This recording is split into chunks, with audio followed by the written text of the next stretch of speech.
কন্যাসারা cooking channel থেকে আপনাদের সবাইকে স্বাগতম।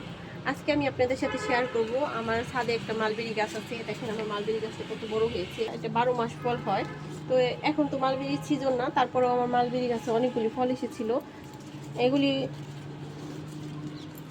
এই যে দেখেন কি সুন্দর রং হয়েছে। এগুলি কালকে না হলে দু একদিনের মধ্যে এগুলি পেকে যাবে। তো অনেকগুলি ধরেছে, ওই পাশেও ধরেছে, আমি দেখাতে পারছি না আপনাদেরকে। দেখেন এই যে এই ডালে অনেকগুলি আছে, অনেকগুলি মালবেরি আছে। যখন সিজন থাকে তখন এই মালবেরি গাছে অনেক মালবেরি হয়।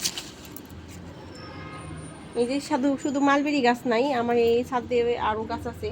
তো এখানে দুইটা বড় বড় আনারস গাছ আছে। বেশি সম্ভবত এই আনারস গাছে দ্রুতই ফুল আসবে।